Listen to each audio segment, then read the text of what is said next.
Welcome to Cancer Conversations at the Pub, where stories are shared, burdens are lightened, and no one fights alone. So pull up a chair, grab a drink, and join host John Yoder with the survivorsjourney.org, because here at this table, you are never alone. Hey, Glenn, and welcome to Cancer Conversations here at the Pub. I'm glad you could be here tonight, and we want to talk a little bit about cancer and survivorship. So tell us a little bit about how cancer has impacted your life. Now, you have a pretty interesting story, so take the time to tell us your triple survivorship. It's been a long journey, that's for sure. Yeah. I have cancer pretty prevalent in my family, so there was no surprise when I wound up having it. Yeah, you weren't, but it wasn't a total, It's not like, First of all, I got into the My Code system right. Yes. at Geisinger, and they alerted me that there was a gene defect and that I had Lynch syndrome, which makes me more prevalent to any kind of cancer with the lining of the body, I guess is what they said. Right. So, and colon cancer is one of them. So, of course, I was on a regular schedule of colonoscopies, and I had polyps removed each time. And the one time I had one that was near the corner right in front of my spleen. That was a hard one to remove. And they actually punctured my bowel. Yeah. Wound up in a ICU for a week. And luckily it was just a small puncture and that it healed itself. I didn't have to have anything removed. Yeah, but still, good heavens. And after that, they said, oh, you don't need to have a colonoscopy for 5 years. So I took advantage of that. 5 years later, I have a colonoscopy. There's a tumor in that spot. The exact same spot. In that spot. Where the puncture. Yeah. Right. So I don't know whether, I don't know how it happened or how it occurred to come there. Anyway, I had to have it removed. Fortunately, they got it early. It hadn't spread anywhere else. It hadn't broken any walls. They just and you had no symptoms or anything. No. You had nothing, like there was nothing indication Nothing saying something's wrong here. No, nothing. No, right. No blood in the stools or anything. Right. So it was fine. And you just said, it's time for my next one. And yeah. So they had surgery. They removed it. They said, all's good. I didn't even have to have any follow-up treatment afterwards. All good. But it was a cancerous tumor. Yes. Yeah. Yes. Yeah. So of course that led to follow-up tests, CT scans, everything, right. Just to keep an eye on me. And then last year in February, I had thyroid cancer. They found my nodules in my thyroid looked larger than normal, and they decided to investigate that. And last February, I had the thyroid removed. Again, they got it all out, no follow-up treatment afterwards. We're all good. And then this past summer. So at this point, you're like, I've dodged a couple bullets here. I've been doing all right. If you're going to get cancer, this is the luckiest way to get cancer, I guess. It's just, it kind of in and out. You take it out, you're done. And I can move on. Exactly. Now, is that kind of the history your family had? Or is it more serious than that? Okay. Yeah. Okay. I lost a sister. When she turned 50 to brain cancer. Oh my God. Yeah. Well, that's eminently more serious. And then the other cancers in my family were basically my grandparents and uncles, all later in their life, much later in their life. Right. So, anyway, last summer I golf and started noticing pain in my right shoulder. And I thought, this feels like, I have a pinched nerve or something. So I wound up going into ortho. They checked me out, did some x-rays. They completely turned like a 90-degree turn from what I was thinking and said, we see lesions on your spine. And it's we're going to have to investigate, more blood tests, back and forth. We're trying to figure out why you have this cancer in your spine. Where's the source of this coming from? And I'm kind of hoping, it came from the other cancers I had. Yeah. And they've already removed the source. Right. But no, the blood test kept coming back and negative things and said multiple myeloma. So that's where I'm at now. Yeah. I'm midway through chemotherapy and immunotherapy. And Yeah. Right. The journey continues. And yeah, right. But so let me ask you this. So when they said to you the third time, Yeah. You've got cancer, I mean, there's generally, because the first time you were like, it's shock, anger, all this stuff, third time, it's almost business as usual for you, isn't it? You're like, this one was like, I think they just moved up my best if used by date.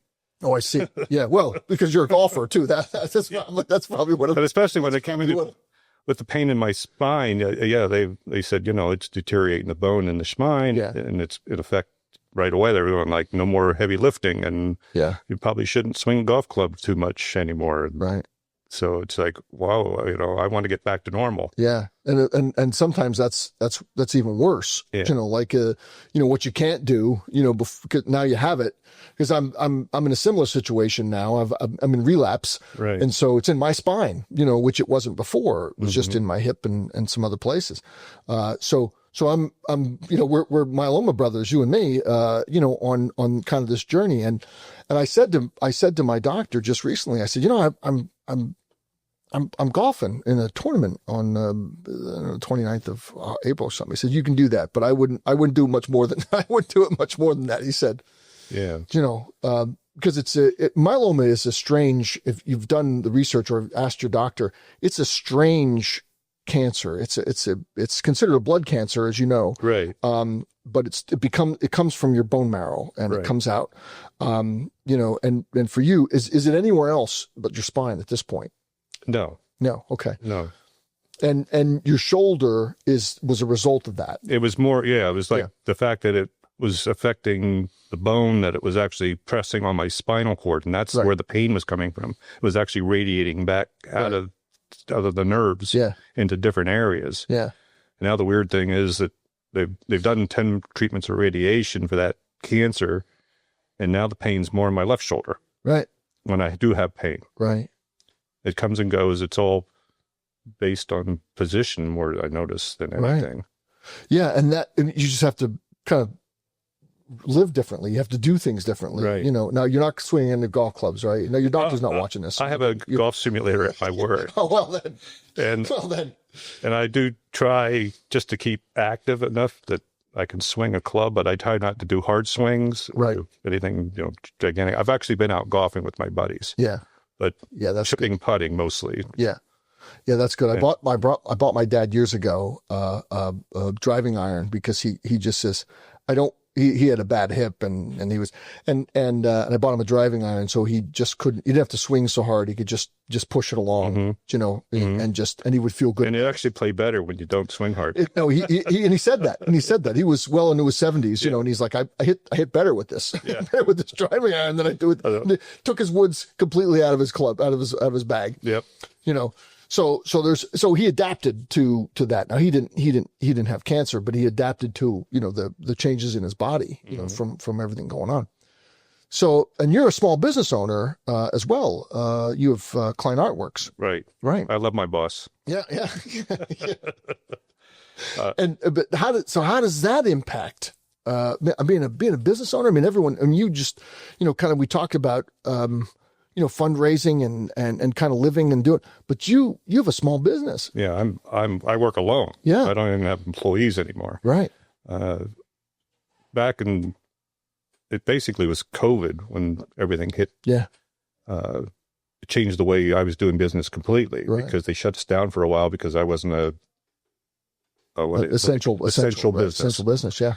And but I still was doing work for people. Like I would get an order in, somebody would email me, and I'd just go in on my own and get it done. And I figured out a way to just put a shelf outside my door and say, hey, it's there. When you want to come in and pick it up, go ahead. And it made me realize that, hey, maybe I could still be in business and not be here 8 hours a day, 5 days a week. Right. So, and it did change things. And I made it work this way, and I'm open by appointment, and I don't have to be there all the time. And it was the greatest thing I ever did with the business. And now it's, with this cancer thing, it's going to have to be that way. I'm doing it when I can, as long as I can. And then as we get to this point where the treatments move into the stem cell transplants and things, then things are going to shut down. Yeah. I've got plenty of friends and business associates that have all volunteered to help me, but how much can they do for me? Right. I mean, as far as the business goes. Yeah, to do what you do, right? To do what you do. I'm probably 3 years from retirement completely. So it's like, I shut down for 2 months.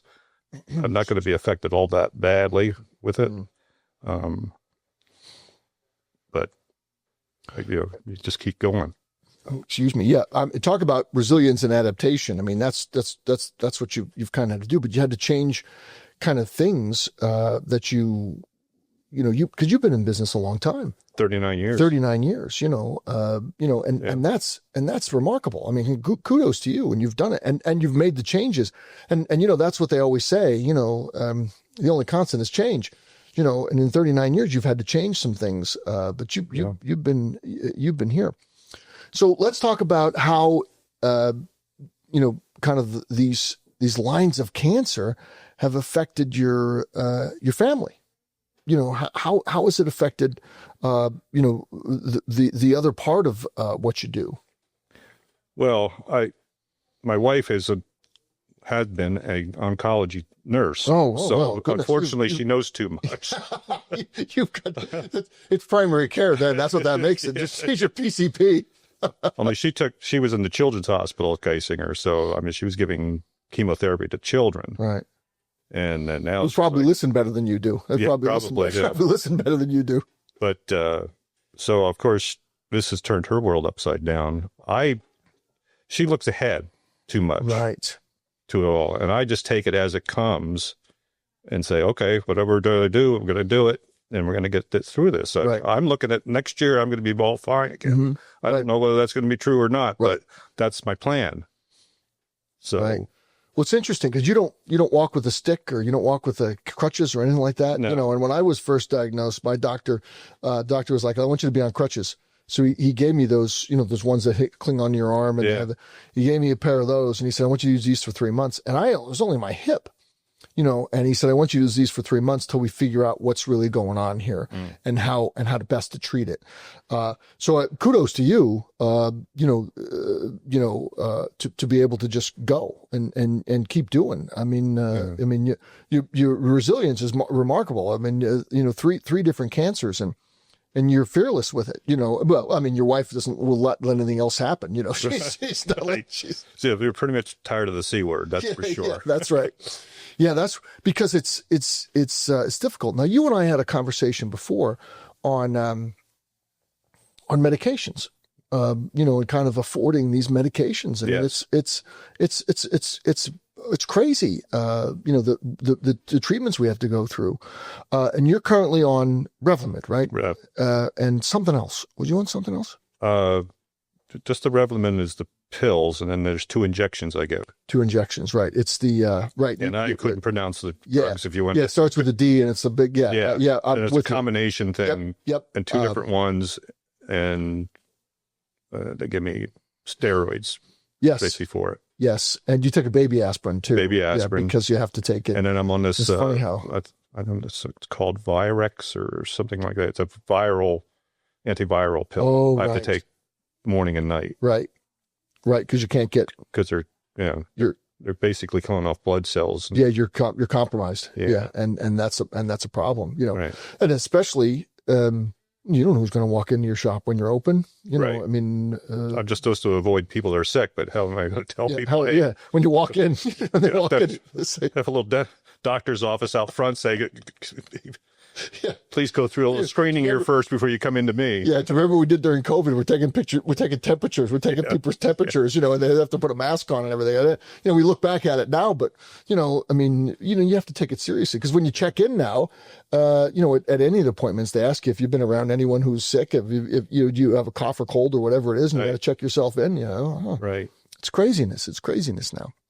So we did talk about expenses and how expensive these drugs are. Yeah, when they first told me that Revlimid was $1,000 a pill if you don't have any insurance at all. Yeah. And then with insurance, I was still at $90-some a pill, which was still $1,200 a month. A month. Yeah. Because you're on 21 days. Right. Right. 7. Yeah. That's the regimen. Yeah. Right. Unfortunately, they had this foundation that had grants that you applied for it.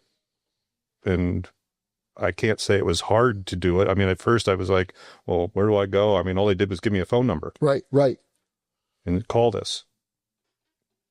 And then it went onto a website, and then you applied, and it came through and said, yeah, you're approved. And and what did they check? I don't even know if they checked in on anything. They just, you were approved. Yeah, it's bizarre, but I mean, it's very good. I mean, and there are other, you and I talked about this. There are other avenues out there. Lymphoma Leukemia Society has, American Cancer Society. They help getting people rides and things like that. I mean, there's a whole world of things out there. If you don't have the support network that we have, that we have. But it was similar for me. I was on Revlimid for 7 years, and the side effects, they give me some Clostopol to get rid of some of the side effects. But I'm now going to be on Pomalyst, which is the next grade up from Revlimid, because we have done the Revlimid, and so they wanted to give me the next grade up, and the cost is similar to what you just said. Yeah. And so, excuse me, I'm sitting here going, well, what are we going to do now? But it's again, we have to go back to the manufacturer to say, there's no way. I mean, that's the question, is how do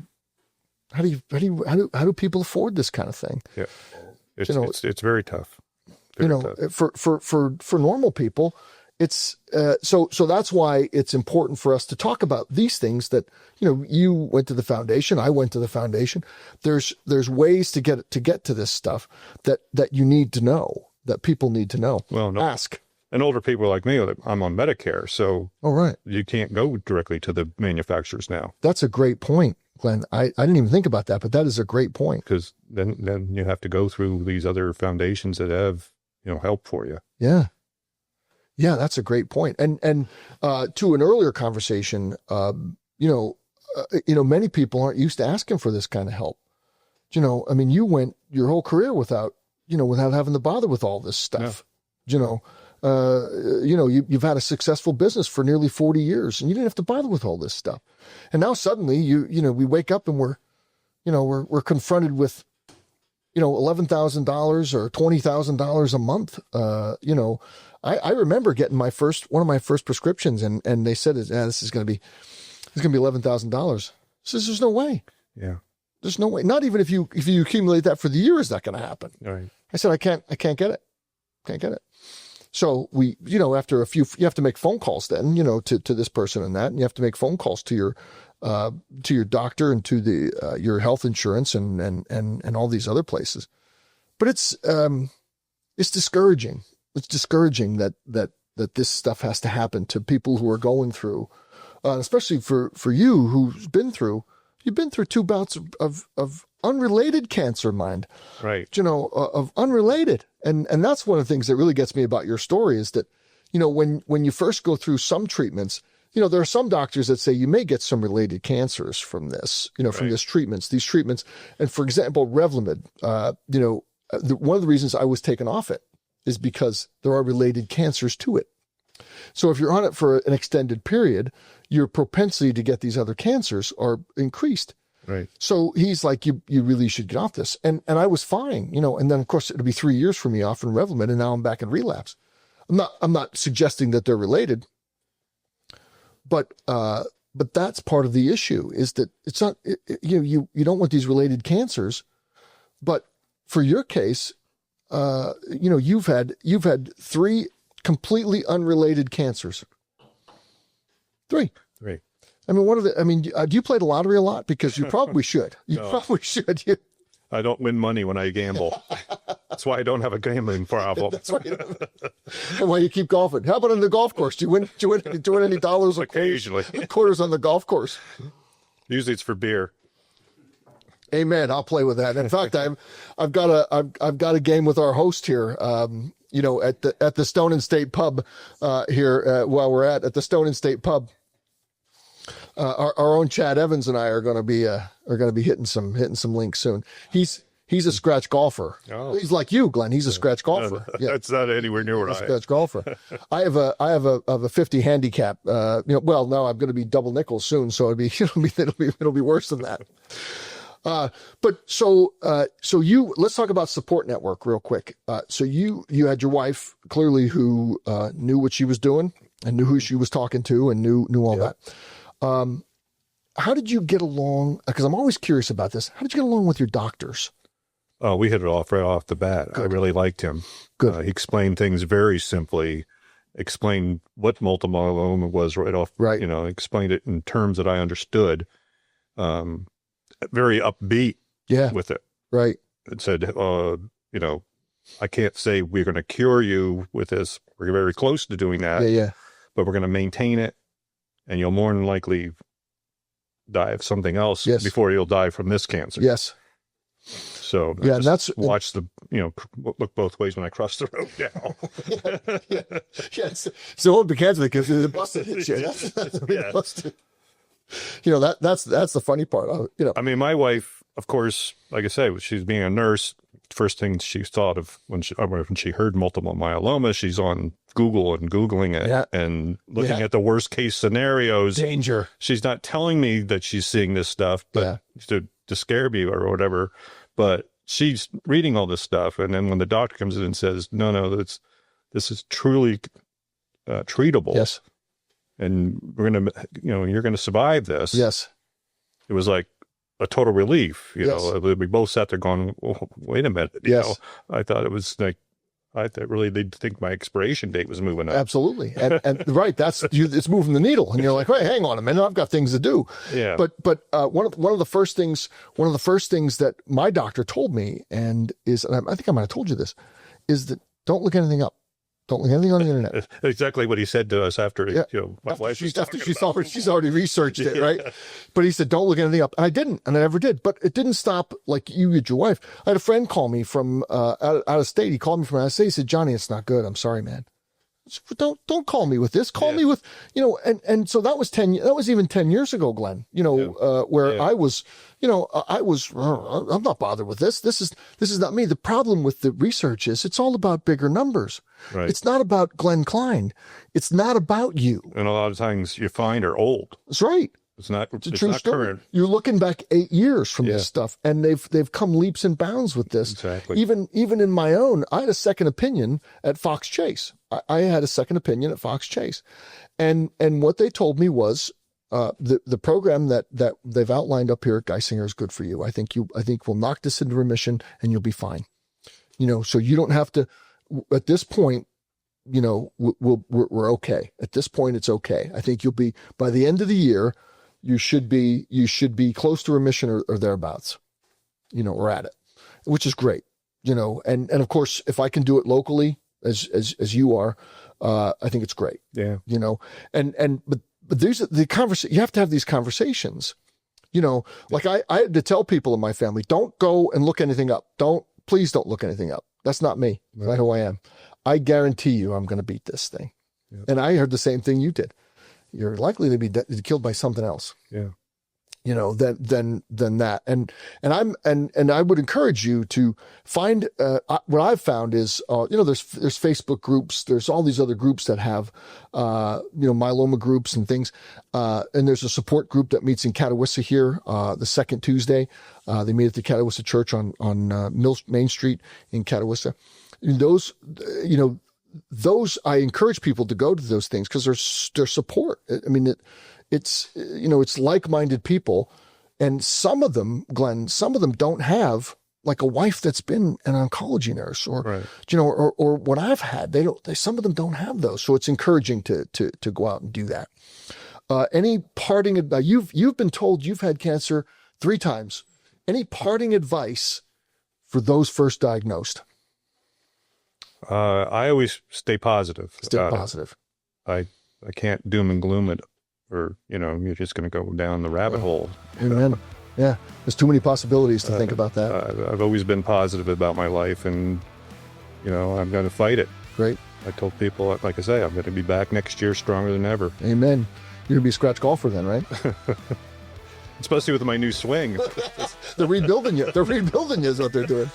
Anyway, thanks for coming in, Glenn. I appreciate it. Cheers to you, my friend. Thank you. Cheers to you.